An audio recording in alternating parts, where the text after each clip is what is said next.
welcome to Uncomfortable Truths. I have two great men with me today that I love and respect. Get on my nerves tremendously. I've said it before, I'll say it again. They're major assholes, but I love them so much.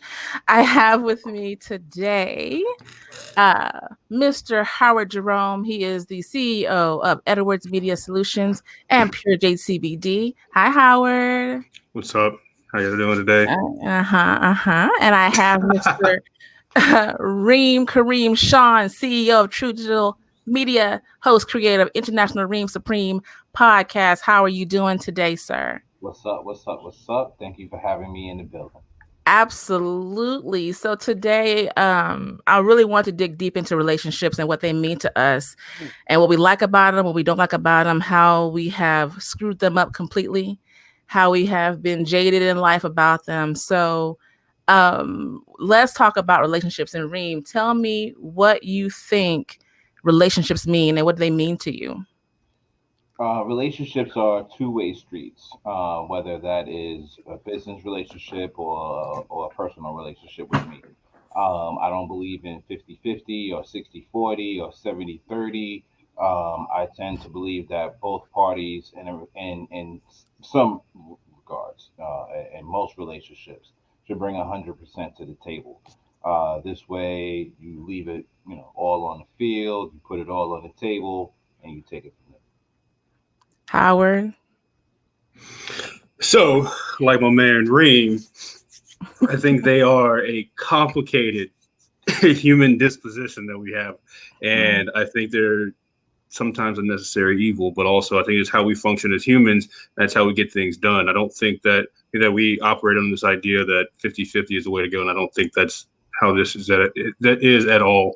I think relationships are something that it's 100% on both ends. And sometimes it's just you on one end. And it's one of those things where, whether it's a business relationship, friendship, loving relationship, partnership, whatever it is, that there's sometimes you have to be aware that you have to be the person carrying the full burden at times. And that's just what it is. And that they're not easy. They're not messy. I mean, they're very messy, and sometimes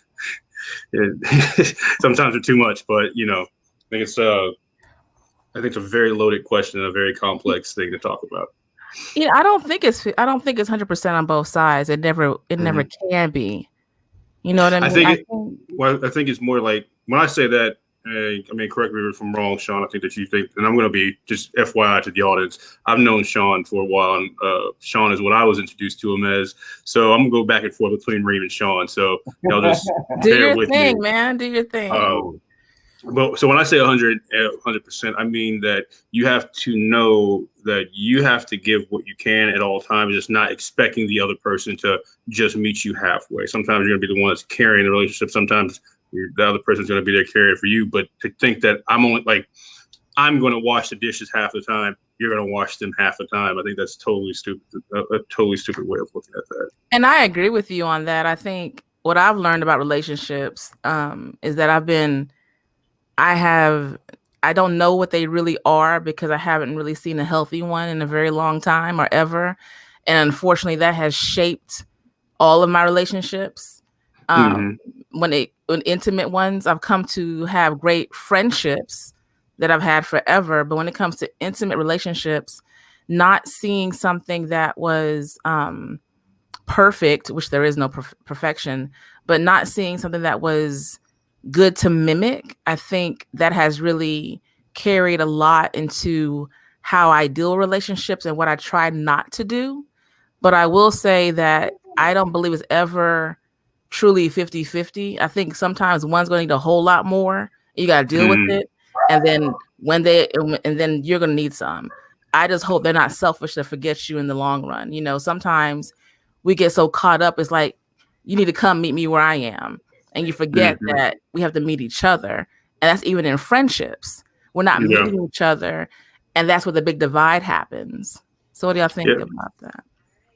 I think that a lot of times people forget that we're like, you touched on healthy relationships. I think people forget that in a healthy relationship, it's two individuals who decided to share, to whatever degree y'all's relationship, a part of that life, that time, that space, and that we often get swept in relationships and forget that that's still a completely different person, and you won't know everything about them or who they are because I was just having this conversation with a friend of mine the other day that you're ever evolving, ever changing, and depending on how in depth your relationship is. By the way, my son's probably singing in the background, so just FYI. That is one of those things where there's an unrealistic view of how these relationships are going to run. And all right, sorry. There's an unrealistic view of what goes on with the relationships, and that it's going to be perfect, like you said, perfect all the time. And I think that's where this toxic idea of relationships comes into play, where you think that that person is supposed to be everything for you, and whatever hang-ups, and they whatever can't things be. that are broken. Absolutely not. They got their own. They got their own. Right. Reem, you need to jump in. I know. This is taking a whole like different turn all on its own. And I should have been prepared for your crazy, wide, blanket, gray area Yeah. like relationships, and I always want to go in, with positivity, right? Man, where the conversation is now, I still kind of feel the same way. I think that there's a positive way to deliver these messages, right? And I'm not good at it. I'm learning because I care enough and I want to, right? And what I'm learning is how you deliver these messages to the people that you have these relationships in can make or break a relationship all on its own. Um, and that goes on both sides of the fence. And again, I'm not good at it. Like I'm not good at telling another man I don't want to be your friend anymore. I don't really know the nice or the proper way of going about doing that. At the same time, I don't know the best way of breaking off a relationship with a woman either. I don't think there's a blueprint to handle those things. But what I do believe is that rather than allowing these things to bubble and fester, it's good to try to have a meeting of the minds of sort and be honest and put these things on the table. And if the relationship works, it works. I don't believe in trying to maintain relationships just because you guys decided to be friends one day and now you have to make this friendship last forever. But let me ask you this though. Sure. Would you both agree or disagree? And I want you to speak your personal truth that, like you said, it's all about your frame of reference, what you saw. If you grew up seeing what we think is healthy and how to even interact with, and what I mean is communication with your parents, your siblings, your family members, you learn how, and you see their family, your mom and dad or whoever interact with each other, you carry that same idea into relationship. The butting of the heads come in when you meet someone who didn't have that same frame of reference, and we never communicated on, hey, tell me about your upbringing, tell me about where you come from and all these things, and thinking that my way is right and your way is wrong. That's not reality. There's no right or wrong in it, because if I want to be with you, I need to learn what your experiences are, and you vice versa learn my experiences. That's the only way you're going to grow. It'll grow. Okay. I see those things, right? And I'd say to do away with those things straight up. Whatever society has taught you, whatever you learned, I believe that you throw all that shit out the window and start anew. The reason for it is because at the end of the day, in this relationship, in this partnership, communication is key, straight up and down. Um, with that communication comes decisions. If I could stop this train in the beginning so it doesn't hit this building, then that's my responsibility, right? So this train is a relationship. My relationship used to be a duck, straight up and down. If it walked like a duck, if it quacked like a duck, it's a duck. And we're not going to try to change it to make it anything else. So I really think that when you grow up and you see, first off, I'm from a single parent homes, right? So I didn't have the mother and father thing. Um, what I didn't have, I make up a creativity, and what I mean by that is what I didn't have as a kid has been my goal to give to my children or to give to my wife because I didn't see it. You know what I'm saying? Like today, I was humming the beat to the Cosby Show, Mm-hmm. and it just made me think like, yo, I tuned in to see this show to get an idea. Well, not really to get an idea as a kid, but looking back at it, I had an idea of what this family structure thing was supposed to look like or could look like. So But that sounds real nice. That sounds sexy. But what I'm saying is this: you didn't come there off top. You know what I mean?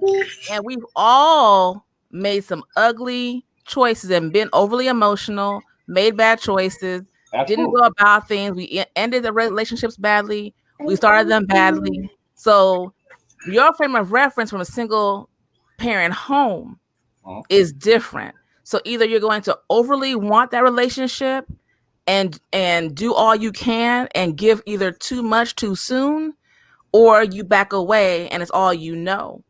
So I think you're kind of touching on something that comes in a relationship, and that's knowing yourself and then knowing what it is, like what you're trying to accomplish in your relationship. Because I mean, let's just be real. Every relationship serves a purpose for something, and so I think a lot of it comes down to what your self awareness is. Because I can tell you, also grew up in a single parent home. There are things that I know for a fact that me and my mother disagree on, vehemently disagree on to this day. Where I'm like, yeah, that's what you taught me, but I don't believe that at all.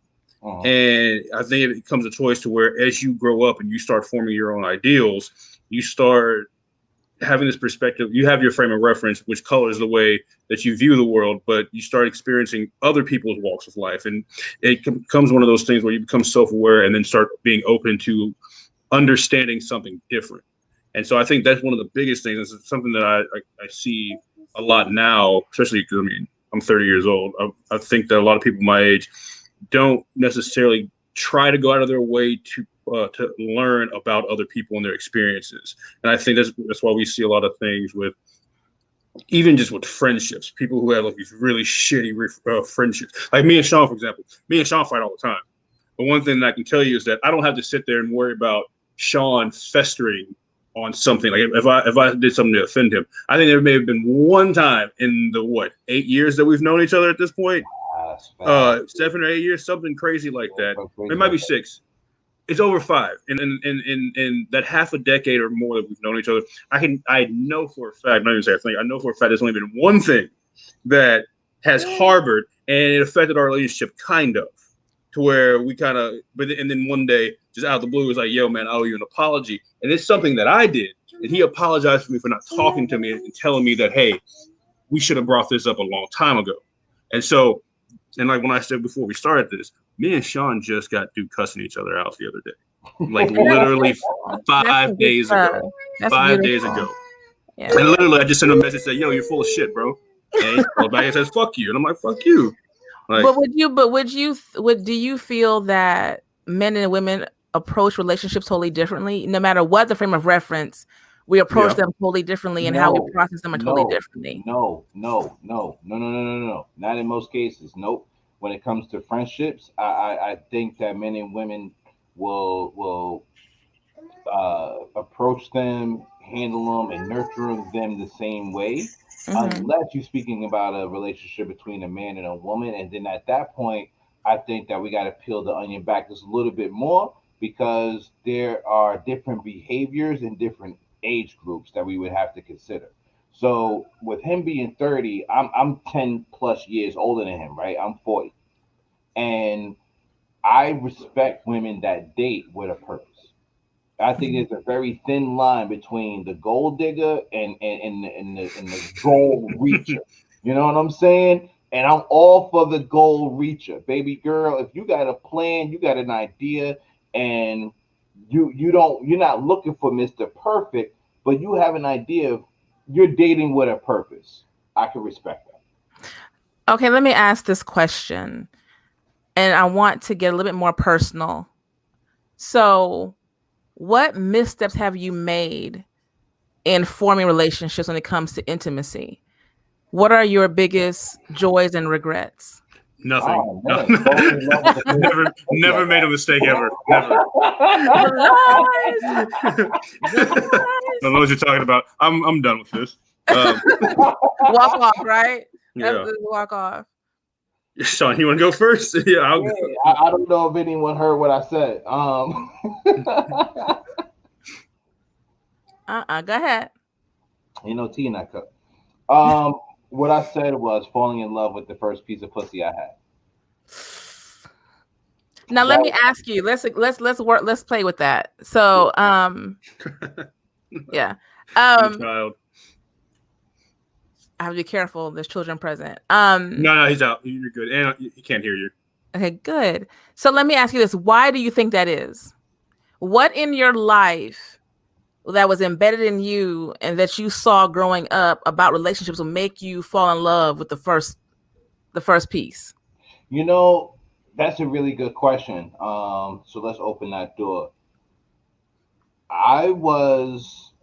My family is female dominated, right? I have a very few. I got a handful of uncles from great uncles down to like, my mother's brothers, right? Like my mom is the oldest of three, and there was two younger brothers, right? So I don't have a lot of and even cousins, like just a lot of women in our family. I was going through basic training since the time that I was like 9, 10 years old, where Mm-hmm. it was, if it wasn't my mom, kind of giving me, a tip here and there, or seeing something that she might have went through. Then it was one of my cousins that was like, "Hey, when you get older, you make sure you treat your girl like this, or you treat your girl like that." Like I heard that a lot. Um, I also had a very low self esteem as a kid. Also, like I knew I wasn't ugly, but I wasn't dumb dudes either. You know what I mean? As far as I knew, like I wasn't that that guy or whatever. Mm-hmm. So when I when I met my first wife at the age of like 14 or whatever, at that time she was the prettiest girl that ever said like hi to me, like ever took me serious. So because of those reasons, I was quick to start dating her and wanting to be with her, and I did it at the time for the right reasons. I can't front, but one of the things that I try to teach my children today is when you enter into a relationship, to try to keep them as platonic as possible. Try to keep yourself as loose as possible. Because I committed to my relationship at such a young age where I didn't realize the changes I would be going through. You don't realize when you're in your adolescent stage, and then you go through your junior, senior year of high school, and whatever, whatever. So I was with this girl from the time that I was in my, I think that 10th grade summer. So going into 10th grade throughout high school and what would have been college if I would have stayed in college all that time. So let me give you this. If I knew then what I know now, it would have stopped me. It would have stopped me from cheating on her, because I wouldn't have got into this relationship with her where I didn't want to let her go, and I wanted these experiences at the same time, because that's what I got caught up in. Let me pause you real quick. So Howard, same question. Let's see, missteps. Well, I can tell you, they're definitely. All right, so I'd say probably, especially my college years, not being. All right, well, all right. So there's this idea like that I would have where it's like I would tell somebody point blank, this is what I'm looking for, right?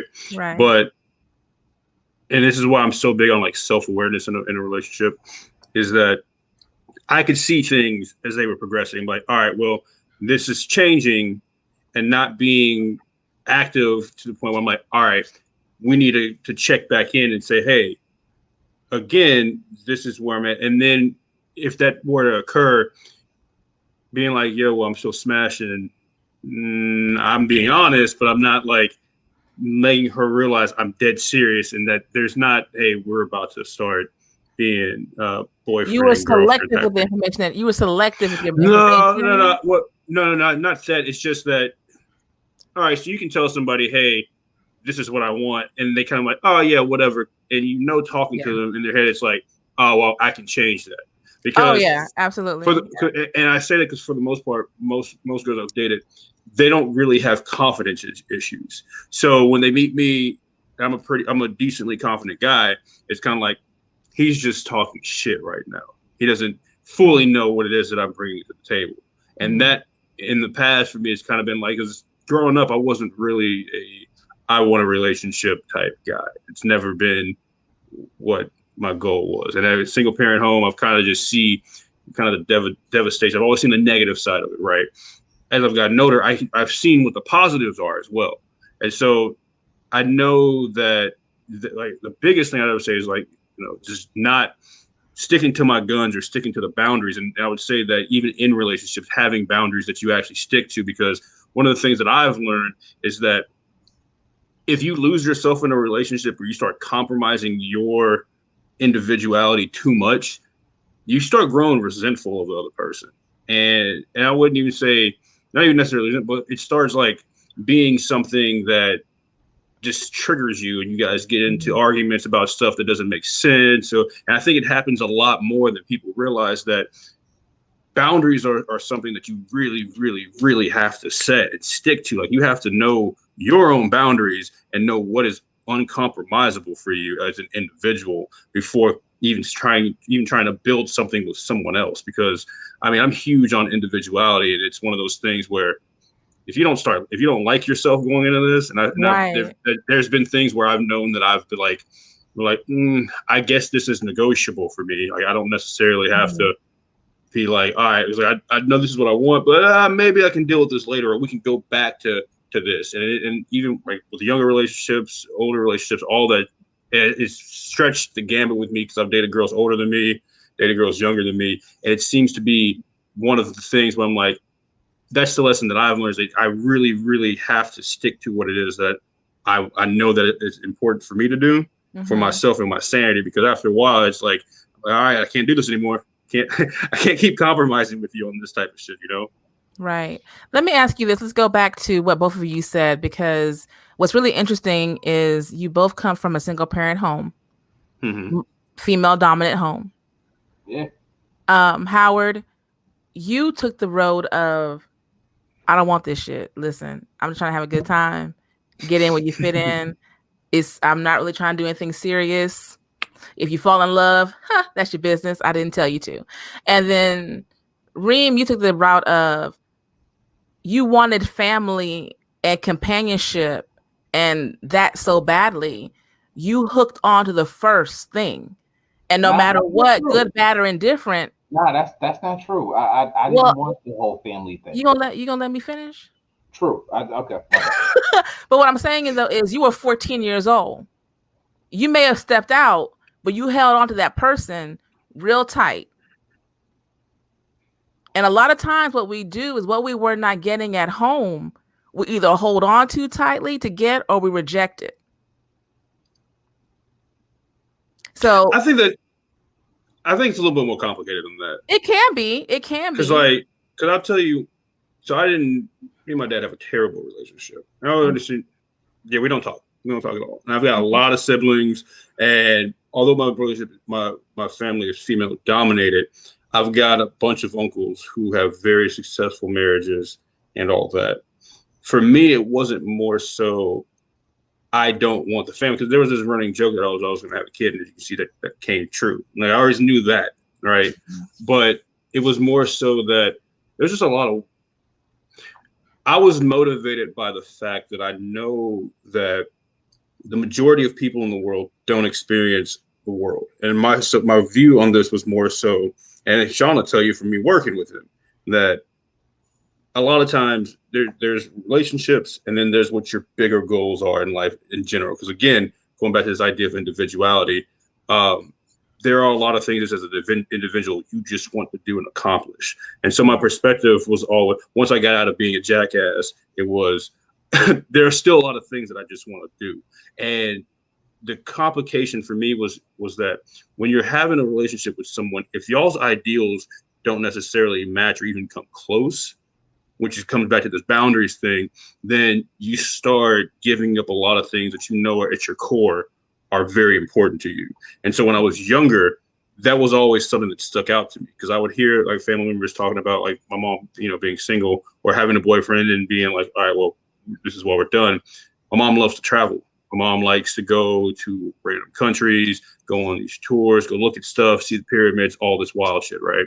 And she would always say, I can't date a guy who just wants to be a homebody and not go do anything. Mm-hmm. And so I was raised to basically try to experience as much as I can. And so that's one of those things where it's like when you want to do that, it's hard to find people because not everybody wants to just go travel all the time. Not everybody wants to do a lot of the stuff that I'm into. And it was one of those things being younger, being a little bit more selfish. It was like, I don't necessarily want to get, especially when I was like 19, 20. Well, you're still young. I mean, you're younger. 30. Yeah. For sure, okay? for sure. I'm older than both of you on here. You're 30. But I agree with you on that. I asked you to try to sun us tonight, okay? Yeah. No, but I agree. I thought we were the guests. I mean, they're like a level of like, we get some kind of like, okay, whatever. All right, fine, whatever. What are you talking about? But no, I agree with you because in my family, my parents were married, but my dad worked away. So it felt like I was pretty much raised by my mom. My dad would check in, do what he had to do, that part of it, the security part of it. But my mom raised me, but she also put in me because she was the one when she was growing up. She traveled, she saw the world. She's like, you need to see the world. Don't settle down yet. So when I tried to settle down early, she was like, what are you doing? It's that word right there that bothers me so damn much. Settle down? I don't like that. I don't like that either. Settle. The fact that that's the frame of that's what we always describe relationships as. Oh, you're about to settle down. Why? That's the shit that right there. If you want to just put my perspective in it, like with a nice bow, was that. Why am I settling at any age? Why am I settling? Because you never want to settle. You want to have what you want, or you want it your way. You don't want to settle. Yeah, you should be. I don't work to settle. And again, you're talking to two entrepreneurs. So when someone says you can't have this, it's kind of like, yes, the fuck I can. I think what it comes from is this, though. I think, and I agree with you. I don't like the word settle because settle seems to me as if you're putting aside dead end dreams and what you have. That's why it's important, like you said, Howard. And whatever people believe, you have to date someone who's yoked like you. If you're dating and they're on the same page of let's have a good time and let's see the world, that's who you date. You can't be with someone who wants to plant roots right now, white picket fence, and see nothing but their backyard, and you want to go to Morocco. That's not ever going to work out. But the problem with that is we're selfish and we want to, I will change you, or she'll travel. Because what men do to me is they date in hopes of, well, she'll get there. And women date, well, I'm going to make him into. The thing is, it's still the same thing. It's still in hopes of. Exactly. I can hope to it. Go ahead, Reem. Like you speaking more on a romantic side of relationship. I'm speaking on anything, even friendships. Like that too. But the friendship level, though, not to let me cross you, the friendship thing is at least your friend can say, well, forget you then. I'm going to go hop this plane by myself. I'll come back in town and tell you about it. No, the responsibility is different when you're romantically linked.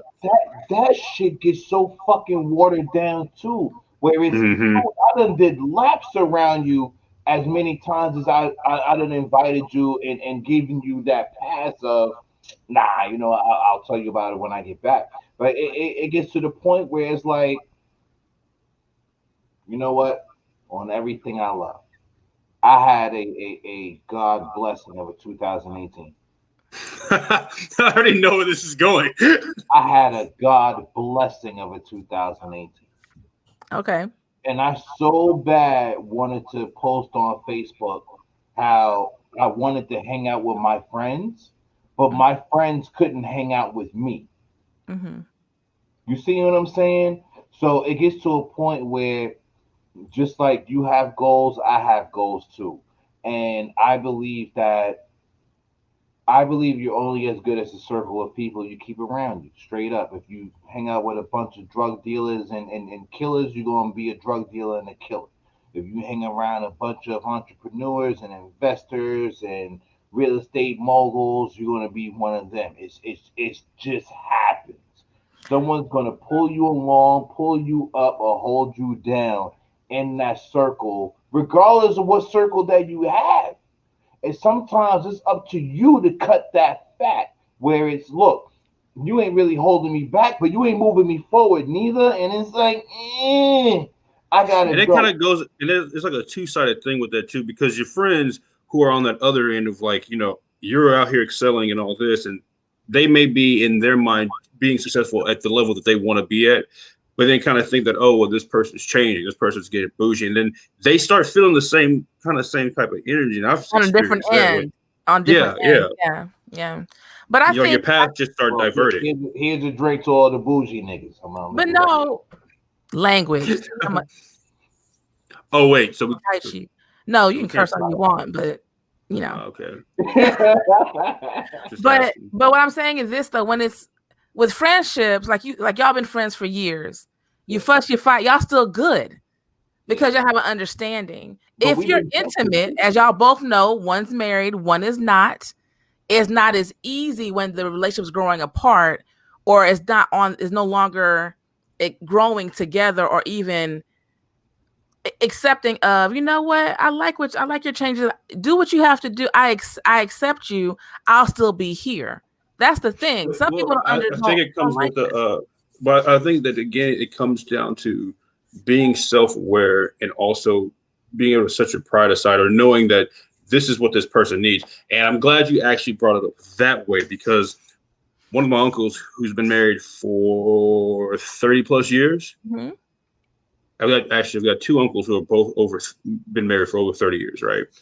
And one of them, they're both really, really successful. And with one of my uncles, him and his wife are both like, they're jet setters. They're always traveling, all this stuff for work.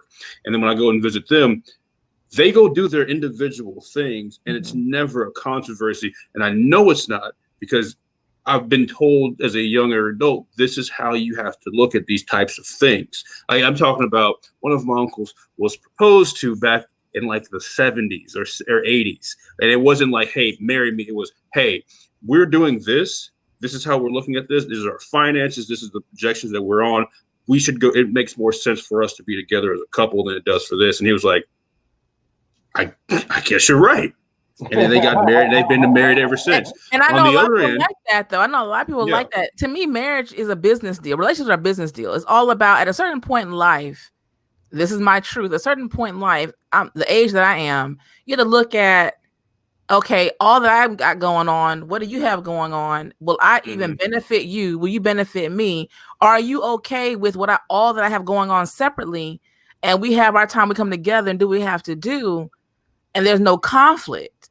And that comes back to dating with a purpose, though. Yeah, dating with a purpose. But also that sounds like security issues too, where it's what are you for doing sure versus what am I doing, and could these trying to measure and keep up with each other. I don't really think of it as security issues. I think of it as, it's more so of, I'm taking away the financial part of it. I'm taking away I know I cannot date someone who needs my attention 24/7. I said 24/7. I can't date someone who will have a problem with me doing shows, interacting with people. I may talk to Reem I'm texting Reem, I'm texting Howard, and have an issue with that, to where what I'm doing in life bothers you so much because of your issues, or you can't understand that we may not see each other today, or we may, life is getting busy, or your life is so busy. I understand. Like, I did someone who's a coach right now, and I know I ain't seeing dude this week. You know what I mean? Like, I have to be okay with that, because I know what you're trying to do with your life. It goes back to dating equally yoked. I know we're adults. Life is busy. Will I hamper your peace to where you can't succeed in what you're trying to do? And also, come together, huh? No, go ahead. And when we come together, like, okay, we're together, and we're not nagging about, I haven't seen you, I haven't done that type of thing. I'm talking about, like, they can travel together and do things separately and be okay with it. I think, though, you're hitting on something that doesn't get discussed often, and that's this idea that there's one definition of what a relationship is, especially a romantic one.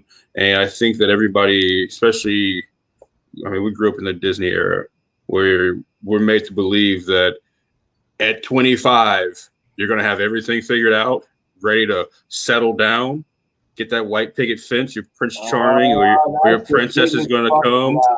and then boom, and that's it. You're going to have 2.5 kids, a dog, and a nice house, and then that's it. And it's like, Shit. so that's it. At by the time you're 25, like things are done. And the question I always have is that let's assume that I'm 30 right now. Let's assume I live to be the average age of a black male in the US, 70 something years. That means that I have 40 plus years left. I have more years of life left than I have already lived. How the fuck do I know who I'm going to be next week? Like that part has always blown my mind. And I think that there's like those ideas that in psychology where we demand consistency from everyone else, but want the understanding to be from everyone else that we're dealing with to be inconsistent. And I think that, again, going back to this self-awareness and these boundaries, that it's hard for people, especially when you're younger, to realize that, like you said, there are going to be times where I'm not going to be right up in your face. I'm going to have a bad day, or you're going to have a bad day, or today I might like rock music, and in a month I'm going to be hooked on jazz. And we're always evolving, and that the nature of the relationship is also going to evolve, and it should, and it has to, because if you're not growing, then you're dying. And I think that's the thing that people fail to realize is that you're not going to be the same person in 10 years. You're not going to be the same person next year. You shouldn't be. Like, there was who the fuck was it said that if you've lived 40 years and you behave the same way at 20, then you've wasted 20 years. Yeah. There's no way your thinking should be the same. And I think that a lot of times we as people forget that, and that's what causes a lot of issues. I mean, like me and you've talked, and you've told me about your relationships and the way you view these types of things, and it's always like needing to know that the person just understands you and understands that how this is going to progress, not necessarily like I have to be this for you, because there's not going to be any one person that hits every single checkbox that you need, and they shouldn't. That's too much of a burden for the other person. Well, you know what? Let me jump in by saying this, right? Relationships are always twofold. And I know that there was a point in time in this discussion where you said maybe we should change the name of people to protect the innocent. So I'm going to do that, right? We're going to call this person Jay. Now, we all know Jay. Okay. And Jay sent me a text message one night out of the blue. Out of the blue. Shit. I didn't ask for it. Okay. And the cool thing about it is Jay knew that he had this lane with me in our relationship to say, hey, bro, don't do this. Or hey, bro, don't do that.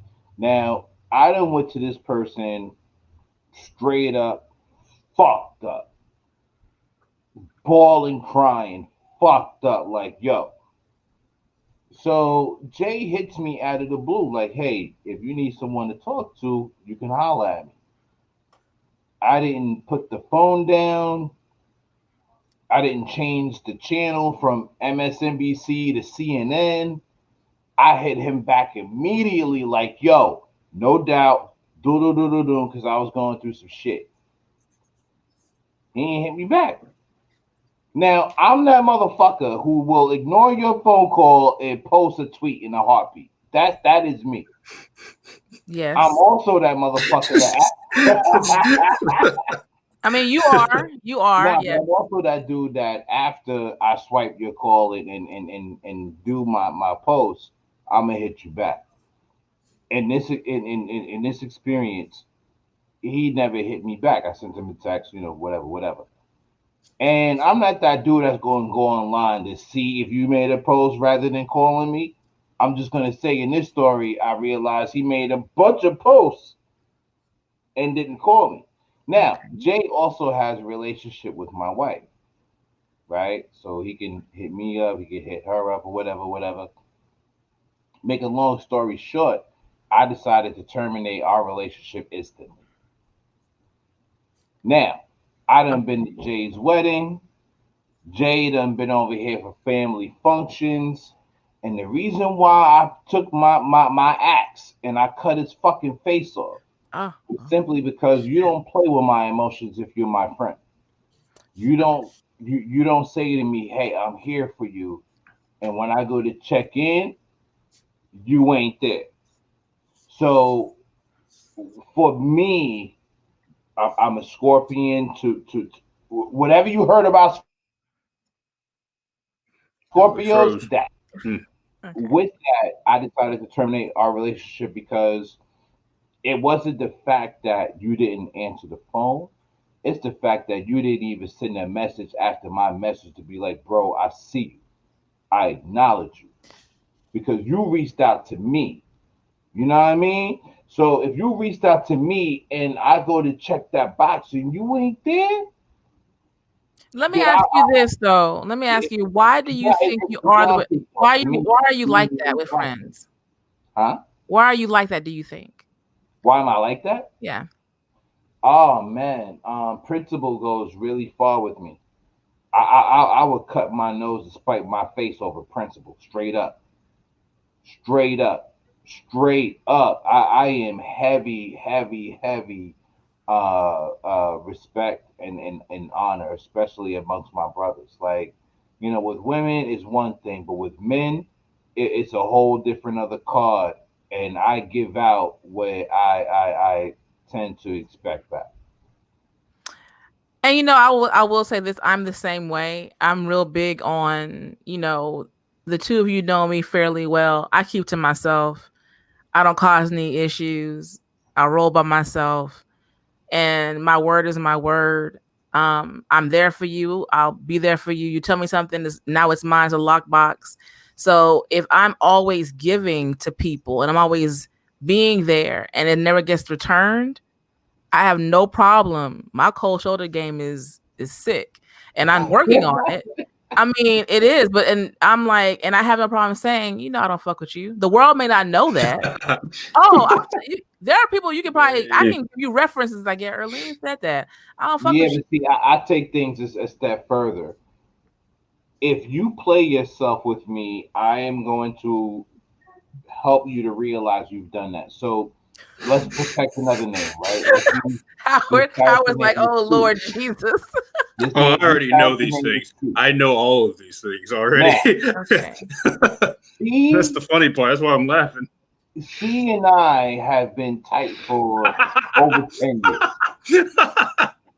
I'm sorry. And Hey, I'm laughing, but I don't want to offend nobody. But I know where these stories are going.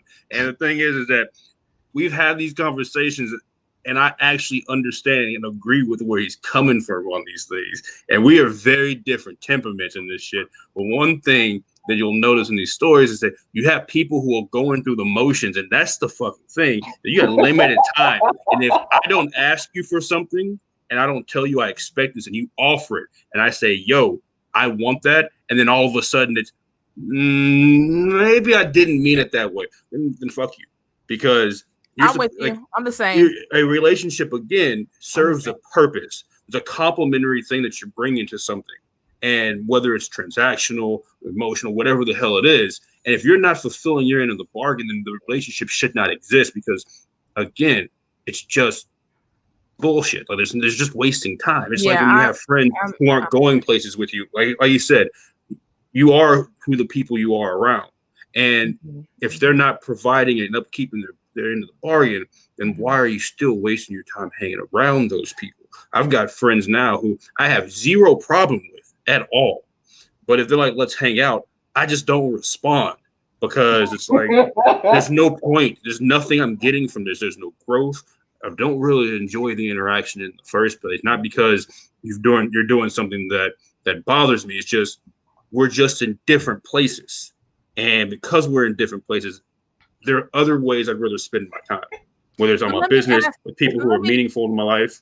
Right, and I agree with you. I am exactly the same way.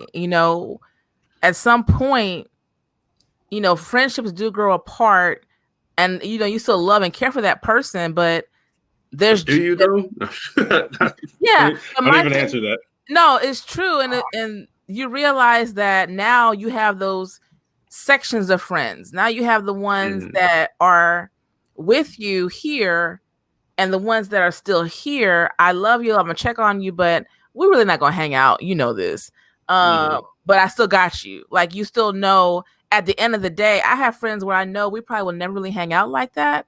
But I also know if I call them right now and say, Code Orange, they're right here. You know what I mean? So you have to still have. But I guarantee you, there are people that you've been friends with who you like, who fit every single box except that one. Where if you say, "Hey, Code Orange," I guarantee you, I don't keep them around. But you don't know it until the situation pops up, though. Oh, situation popped up, and they were there. I've had some dark times, and the ones that have been with me 30-something plus years deep that I call friends. That's why in relationships, for me, it's really difficult for me to say that we're friends. You know what I mean? We're acquaintances, but friendship runs a little differently for me. My friends are like my family. My friends are my sisters, like my brothers and sisters. They're like blood to me. And even blood and I have fallen out to where I'm like, I don't fuck with you. That's happened. You know what I mean? Even when it comes to intimacy, I don't bring anyone around anyone for a long period of time because I'm not sure how long you gonna stick around. So would you say that your view on these relationships, that once they're established, they're static or are they dynamic? And by that I mean, does what's going on in the relationship dictate the status of the relationship? I don't know what you're asking me. I'm afraid. So, for example, I've got a friend of mine who I've known longer than Shon. I've known like for the entirety of it being an adult, and there have been over the course of over a decade things that have arisen on that person's end. Where I'm like, all right, cool. I'm here for you. I got you. You need me. Bet I'm there. Right. You don't have to explain it to me. I don't even know if you're even right in this situation, but I'll be there to make sure you get out of the situation. And then we'll discuss how not to get yourself in that situation. Absolutely. On the flip end, there have been times where I'm like, hey, I need this done. Nowhere to be found. And I'm like, all right, even if it's something small, like, hey, guess what? I'm in town. Let's do this. And I hear things where it's like, well, I'm not going to change my plan just because he's popped up for the weekend. And I'm like, I don't have friends like that. Again, you don't know the situation until it happens, right? That's true. So what I'm asking is that when you hear these things, or if a situation like that pops up for you, how do you approach that? Because like for me, I'll give you one time to have a conversation. I'm like, hey, listen, this is how I view this. This is what needs to be done for us to continue this way. If not, I'm chunking fucking deuces. And so for me, with these relationships, and you can call the whole cold shoulder game, whatever, takes one more fucking time and then it's done. And so that's where I am with this particular friend of mine, where it's like, hey, it's happened one too many times. It's happened twice or three. I think it might have been 3 times. I've learned recently to give more than one chance because I used to be kind of person, you're one and done with me. You can, you're one and done. I don't give chances. Because no. Yeah. But I also know that there are going to be times when someone can't be there because life is happening. We're all adults and we're grown. You know what I mean? I don't mean in a situation where they can't be there because of circumstances. I'm saying they choose not to be there. I'm telling you, those people are no longer in my life. Yeah.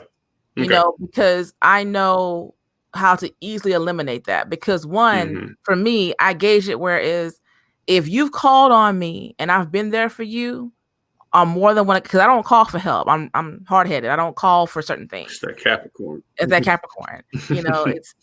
It's tough. But if I've called on you, like for me to call on you and say, hey, ooh, and you know how it is it's ripping my soul to ask for this anything. And you give me an excuse. And I'm like, oh, so you can take from me, but you can't. Oh, okay. So now I know where to place you. So I might be on a friendship that I had with a person named G. We're not doing this. Don't even talk about that. This. I got all kind kind of names. I got all kind of friends. I know we're not going to do this today. C's Yeah. Who I named earlier? No, Well, stop it. So look, I'll put it like this, and I think this is something that it may be a personality flaw, but I feel like there are, or Capricorn thing, whatever the hell you want to call it, but I feel like there are certain instances where I don't care what's going on in your life. If we're supposed to be at a certain level, and I'm like, yo, this is one of those moments, you better make whatever you need to on your end disappear and make this happen. No, I've had those moments though, Howard. I'm telling you, Yeah. And it's like you don't realize what's happening here, you know, like, and I try not to. I don't know if you're like this, you know, I try not to even get aggressive because I know the tone that I can take. I know how it can come. I know how I can be. I'm still working on that part. I know how it can be. Like I had something happen here at the house where we gotta roll up on somebody. So we got to roll up on somebody. You ready, huh? No, but I know I can call you. But I have a raccoon. I had a possum in my attic, and it was in my wall. And I was here one day. Squirrels. I never thought about a possum.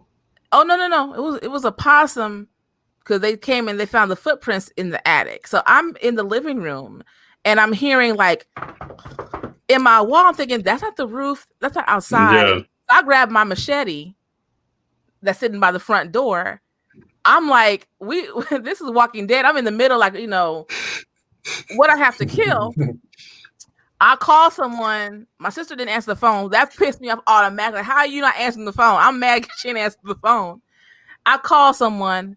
I said, hey, listen, what you doing? And I don't ever do that. You okay? I said, nope. Something's in my walls coming through. I need you to come check it. They can't take a shower first? Hell no. Come right now. If they didn't come right then, I wouldn't talk to them to this day. Because it's like, I'm calling you, I'm in dire straits. You know what I mean? That's like, I was watching Curb Your Enthusiasm. So I started getting into that show, which is a fucking hilarious show. And I know this isn't our show for that, Erlene, but there's this scene where this dude's wife decides to end it with him because she's on a plane, crazy turbulence. She thought they were about to go down, and he had the TiVo there. And he can't really hear what's going on, but didn't care enough to actually pay attention enough. Knowing she's calling him from a plane to hear what it was. And he's like, I'm going to call you back. And then she hangs up. And so she freaks out, comes home, ends it. And I was kind of like, I get it. It's one of those things where it's like, you're not necessarily paying, like you're so wrapped up in just you, the person who you're supposed to at least care enough to hear their perspective of what's going on. Like, fuck TiVo. That dude can wait. Oh, you're paying this guy. He can wait 5 minutes for you to hear what this person who's clearly more important to you than this person has to say. At least enough to make sure that they're okay. And that's kind of what I kind of default to. One thing I can't stand in a conversation is that if I'm talking to you, and especially when we're having a conversation and you decide, oh, what'd you say? Oh, yeah. I can't fucking stand that. Yeah. I will just stop talking about nothing and will never bring it up again. It could be something like, this money is going to change your life. Here's what you need to do. And then you're like, oh, especially if you don't say, excuse me for a second, I have to take this. You know, that's something, and it's gotten worse for me as I get older. And I think that for me, at least, I'm looking at how much time I have, and not from a point like, oh my God, I'm going to die soon, but more so like I'm valuing contact with people and events and things way more than I did before. And it's one of those things where if this isn't serving its purpose, if this job doesn't make sense for what I'm trying to do ultimately, fuck it. If I don't like this car, I'm not going to waste my time in this car. I'm going to figure out the fastest way to get rid of this damn car.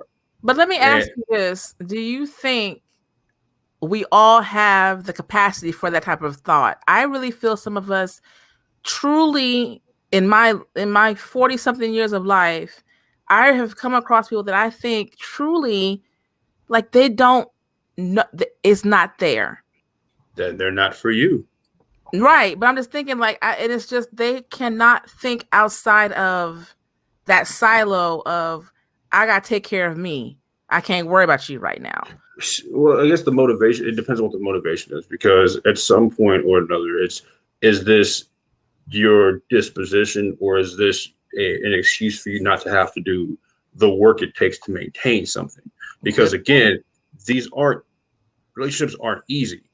Nothing ever is. Mm-hmm. It's how much effort are you willing to put, and that's kind of what, and not necessarily kind of, that's exactly what it is I'm looking at when I say, if I'm saying this is that time, I need you to pull the ripcord and get your fucking ass here.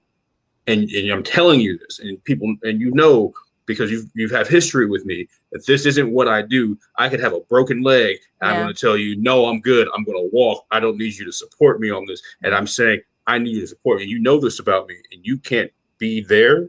Mm-hmm. Then it lets me know that you're like, the thought process of what this means, we don't see this the same. Right. And then it becomes one of those things where you need to find or cut this off, because this becomes a detriment to you versus something that's going to benefit you, because you never know when you're going to be in the same situation again, and that person is the only person you get a hold of. Why continue to water in that area versus try to find somebody who can't? You can't. If your business partner is an accountant, he's supposed to be staying here with your books, but they keep on missing when to turn in your taxes, and they keep on messing up your P&Ls and all that. Right. Yeah. Right. When are you going to keep on paying them? No. You're going to find another accountant. Right. And your time is the most valuable thing you have.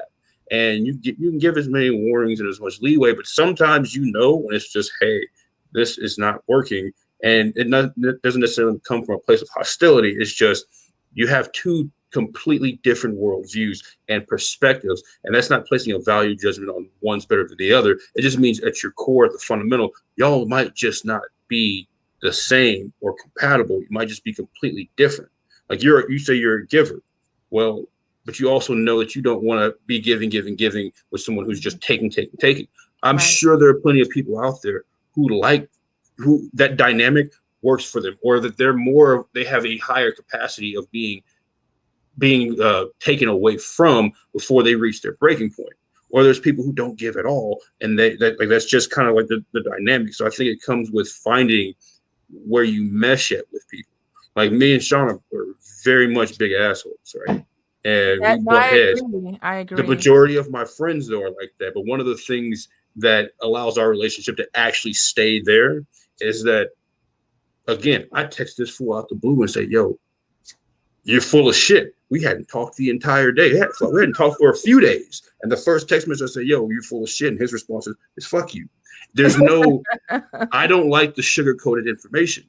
I'm telling you why I think this. And we have a raw conversation through text messages. And then we talked a few days later, and it was fine, because there was nothing more that needed to be said. But some people don't want to communicate that way. And for people who don't like to communicate that way, I come off as harsh, abrasive, cold, and whatever other acronym or adjective you want to use for that. But I don't see, for me, where that's wrong. That's just who I am. I've learned how to tailor it and adjust it for different types of relationships that are necessary to get through the day. But I know that for the people I'm bringing close to me, I don't want to have to do that. And I don't have to do that. And sometimes you do. I don't have to do that often. You know what I'm saying? And so I think that when you start looking at, like you said, when you start compartmentalizing these relationships, you start separating these relationships out, and you're gauging where this person is placed at in your gambit of relationships, how your communication level is naturally, or how your perspective is naturally, you're going to tend to bring those people who you can be your most raw self with closer to you. And that's important to me. And Reem, I want you to piggyback on that. It's really important for me. I can be my authentic self with someone. Like, I need to be able to be, because I'm an asshole. I'm blunt. You know what I mean? I am. I walk in my truth, and I'm also a sweetheart. People don't believe that, but I am. But I need to be able to be myself, my most comfortable self at all times, and not have that type of thin skin, be judged. I should be able to talk to you when we need to talk, and we're good no matter what. And I think you and I, Howard, are real similar in that way. And it's hard to have those relationships and to be understood by other people who don't feel that way, because everyone thinks their way is the right way, when there really isn't a right or wrong way when it comes to personalities. It's just about finding people. Huh? I said there's damn near nothing in the world where there's only one way No, but it's ever. all about meeting people who are like, you know what? I accept you for who you are. I need to accept you for who you are. And Mm-hmm. also the give and take of, let me turn this down for a second because I need to fulfill their needs also. Because Yeah. it can't always be your needs are being met, your asshole needs are being met all the time, but you Mm-hmm. never try to at least, you know what, shit, that's why I said at the beginning, it's not 50-50. It's sometimes like 90-10. And that 10 Yeah. is amazing. Like, thank you for my 10%. Like, keep going on. Reem, what do you But have to say about it? Go ahead, Howard. I'm sorry. well, I think though when you look at a relationship in totality, though, Mm-hmm. it's, at least from my perspective, if I'm looking at a relationship and I'm saying that for the majority of it is 90-10, that will never be okay. Like Right. it should, and that's why I think, oh shit, I think that the only time this 50-50 thing makes sense is when you look at something in its entirety and it's okay. Am I there for you when you need me there?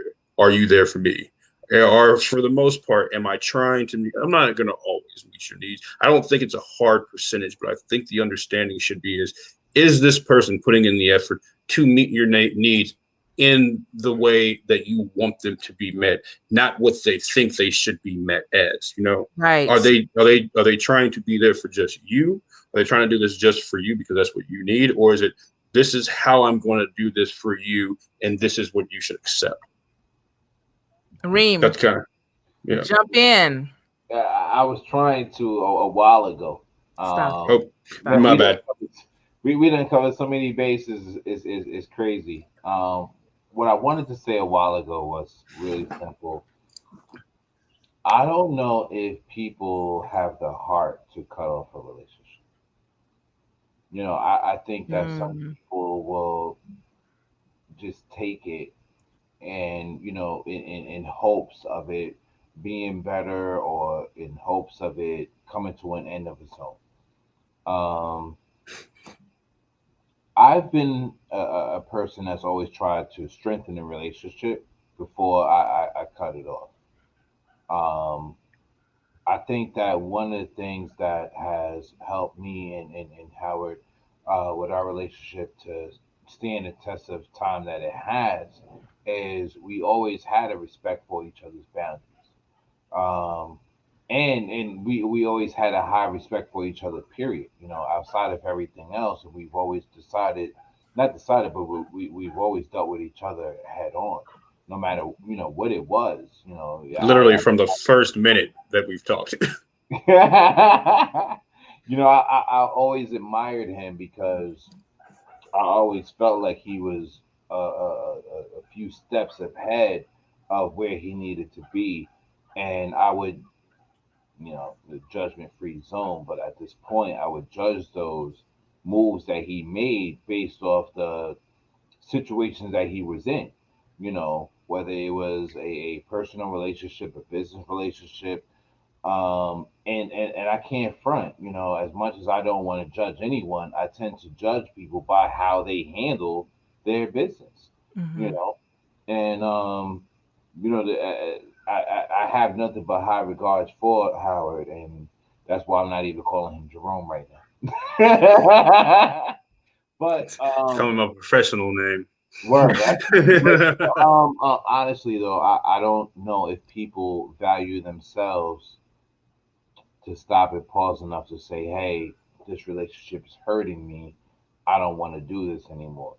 I don't know Yeah. if people have the respect for themselves to say, "Hey, I don't like this relationship. I don't want to do this anymore." Before it gets to a point where they blow up. I think Mhm. that people tend to hold these feelings in hopes.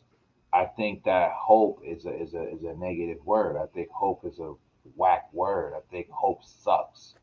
I think hope is a word that's false, that gives you a false sense of security that something may happen because you have the hope that it will happen. Me myself, I'm about that action. I like to make things happen. I don't like to watch and see or ask and find out. I'm part of that crowd. I want to be a part of that action. So I bring that to my relationships. And I value myself, I value my time enough to say to someone, well, that's the part that I'm having trouble with, right? Is how to say to somebody, I don't want to do this anymore in a non-aggressive way. The the problem with me is, so it's weird because I see it as a problem, but according to Robert Greene, who is the author of 48 Laws of Power, it's Oh yeah. actually a tool for me to destroy my relationships beyond compare when I'm ready to destroy So, them. so they can't come back and wound you back, baby, Right. in It's I forget totality. which code or rule it is, but you you destroy your competition completely, or whatever it is that you destroy it completely. I'm really good at that. Unfortunately, fortunately, I don't know. Maybe Do you unfortunately, think you can be hasty though in that as well? not at all. Because with me, I give it time. You know, the C story I was going to tell was after 10 years of being in this relationship with this man. I mean, let's just call it what it is. I have relationships with women, I have relationships with men, right? So after being in this relationship with this man for over 10 years, I had to find a way to be like, yo, dog, you know what? We good because I see the changes that are happening with you. With anyone that's in my circle, and I have a really, really, really, really small circle because I got a really small heart. Like, God gave me a decision between having big feet and a big heart and everything in between, and I didn't choose having a big heart. I did not know where you were going with that, but go ahead. I was worried. Go He ahead. went exactly where he thought he went. Well, What are you talking um, about? That's why everything in between. I wasn't sure. I was like, what? What's happening? What's happening? I chose to have small feet and a small heart. But all I'm saying is this. Um, and I made reference to it earlier. You know, I don't have a good way of breaking relationships, but I have a really good way of protecting who I am and what I am, and most importantly, my reputation, not just for myself, but for my business as well. So even while I'm here on your show being a guest, I still represent this brand. I still represent this thing that I do. And, you know, I think that everybody should take some pride in who they are and what they're about. And you know, again, we're not talking about relationships over a course of a couple of months. We're talking Hmm. about relationships that has spanned the course of time over the course of years. And you know, like Howard said earlier, there's some relationships you're going to outgrow, and then there's some that you're just going to have your boundaries on. But then there's some where you just got to say, nah, you know what, this isn't working for me, and I can't take you with me. And a lot of the times, you can't take your crowd with you. Depending on who's in your crowd, you could keep them around you, but you still can't take them with you. And what I mean by that is, I can't take you to the meetings that I go to. I can't even take you to some of the social circles that I may be around, right? But as my friend, I always got a lane for you. I always got time for you. But most importantly, I always got respect for you, Hmm. right? And if you with me, you with me. I may not be able to take you with me to everywhere I go, but you still with me. And I got enough respect for my relationships and my friends, regardless of what categories they may fall in, because at this stage of my life, yes, my friends do fall into boxes, like you said earlier. You know, there's a business box, there's uh, a cigar box for me. There's a video game box for me. I got friends that still come to my house to play video games, and they're not the same friends that I meet for cigars. At the end of the day, what all those friends do have in common with me is a certain level of respect and a certain level of integrity for who they are, not what they do. And I can respect you more for who you are versus what you do. Because we all got to do what we got to do to make it through. But who you are at the end of the day defines who you are with me. All right, Reem with the sermon. Okay. Let me pass the collection plate. So to round it out really quick and before we go, um, what would be your three takeaways, Howard, on cultivating healthy relationships right now? The man you are today and what you've learned and your experiences right now, mistakes, missteps, whatever. What three things do you think would be a great takeaway when it comes to cultivating relationships? um, the first one would be just being very honest with yourself about what it is that you're looking for, what it is that you need, and what it is that your outcome is, and what you're like, and be okay with that because you're not gonna always, not everybody's gonna be able to be everything for you, but you got to be able to lay down in bed and be like, all right, cool, where I am is where I'm supposed to be, and I'm doing what I need to do for myself. That's the first thing. Um, the second thing would be that don't go into a relationship assuming, and it's with a girl, guy, whoever, in whatever capacity. Let people show you who they are and listen to that. I've gotten to the point where stop trying to surmise what someone's going to do and try to guess what they're going to do and try to be preemptive. I just let things, I'm going to be who I am in the relationship. You be who you are. And then let's see where we end up. And to be very, very, and when you start seeing things that don't add up for you or don't work for you, brings me to my third thing is be upfront about that because one of two things is going to happen. You acknowledge that this doesn't work for you. It shows that you value the relationship enough to bring it up. And it's either going to get fixed or it's not. But depending on what the issue is, it could be one of those things that tells you, hey, this for me isn't going to work. And then you're not wasting your time anymore.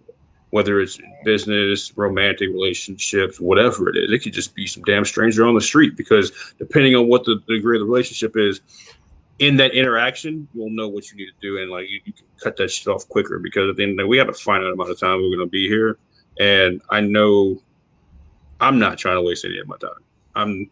I'm the kind of person where when I die, I want to be fucking exhausted and be like, cool, I'm over this anyways. It's been a long ride, you know. Those are probably my things. Like know yourself, let other people tell you who they are, and then make a decision based off of what you see is going on, and don't be afraid to actually do that and stick to your guns on that. All right, Mr. Reem Supreme. Yeah. Give me your three takeaways when it comes to relationships. I really want to co-sign what Howard said. One of Okay. the things that grew my respect for him immensely was watching him make really tough decisions.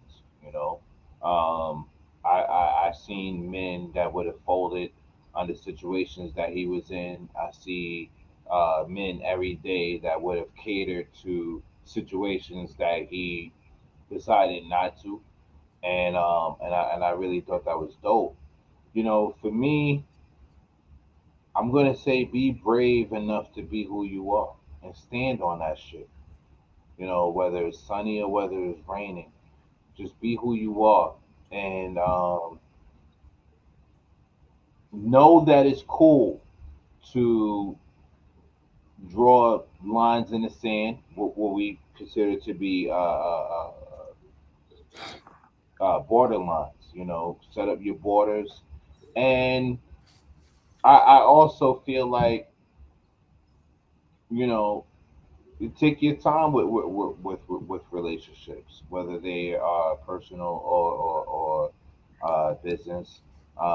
If they're platonic or if you're going into or if you're dating, um, don't be so quick to let everybody in your house. Let them show you who they are and what they're about. And at the end of the day, if you take that approach, I think it will cut down the amount of people that you may have to disassociate yourself with at the end of the day. So, have a screening process, just like a job. Everybody goes to the interview, Yeah. everybody gets hired, right? So, in some circles, you got to murder somebody in order to be somebody's friend. And I'm not saying that you got to hold someone to that standard, but what I'm saying is, if your standards are high for someone to make it into your friend circle, then let it be that. You have your associate circle, you have your yeah, I know him circle. With however many ones you got to get to the final dance of being a friend, then that's what it is. Now I he like may that. he might have texted me earlier. I think it was over the weekend actually. He might have texted me, what he did and went in, and cursed me out or whatever, and I defended myself like I would. Just me, That's right? right. Defend yourself, man. But at the end of the day, though, he knows if he called me like, "Yo, I need you," I would drop just about everything that I had going on at that moment, and I would be right there. You It's know what I already been mean? done. And he He's knows already done that it without multiple question. times. Yeah. Like he knows that without question. Like it's for me, it's where you at. How do I? Not even how do I get there? Because now we got ways and all this other shit, right? Hmm. So it's where are you? I'll be right there. Those are my two things when you need me. And that goes to everyone in my circle. Again, that circle is small. It's designed that way because everybody ain't built to be my friend. Funny thing that you say I that like though. Actually, those. it made me think of this story actually one time with him that I don't even know if you know about. But I got $1,000 speeding ticket one time and almost got arrested on a Cinco de Mayo because he called me one time at like 11 o'clock at night. And I was drunk as fuck. Yeah, that was just I don't know why that just popped into my head right now, But but you were there for him. You were there for him. well, yeah, I because think after I got the ticket, he called me. He was like, "Yeah, never mind. I don't need it now." And I was just like,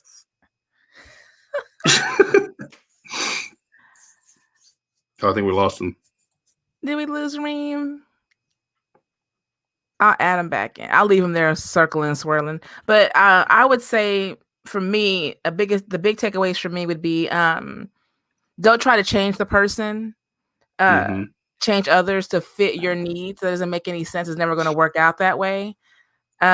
Also, be the bad guy. It's okay to be the bad guy. Listening to Reem talk about not wanting to end relationships. It's okay to end a relationship.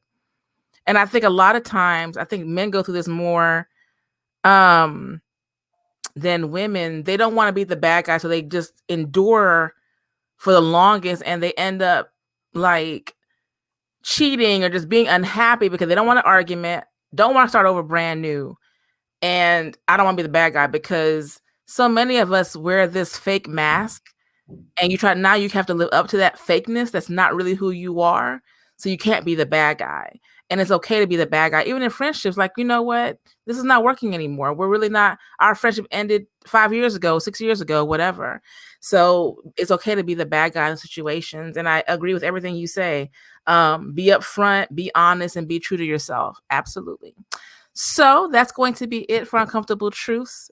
Everyone, please follow Howard Jerome and all his wonderful businesses. Howard, tell everyone where they can find you and what you got going on. Yeah, so you can find me on Facebook and Instagram at Howard_Jerome. Happy on Instagram because Facebook I'm hardly ever on. Um, I've got my company Instagrams, PureJayde. That's my CBD company that we launched out here in Houston back in January, I want to say. And that one's still, we're selling now and we're rocking and rolling. Mhm. And then Edwards Media Solutions, which is my oldest company. It's a marketing and consulting company that we provide business services for businesses out here in Houston, especially during COVID right now. So a lot of people need help with that. So yeah, add me on those platforms, and if you got questions or anything, hit me up. Good deal, good deal. And Mr. Kareem Shon, who did not play. Right here, we had a small tech issue. We lost Reem, but I wanted to acknowledge him for coming on the show. Say thank you, Kareem, for coming on. Make sure you follow him and his businesses at True Digital Media Marketing and International Reem Supreme Podcast. Great podcast on music and hip hop and culture. Great marketing business on Instagram and Facebook. Thank you, Reem. Tuning in. Hope you enjoyed this talk about relationships. I will see you next time. Bye.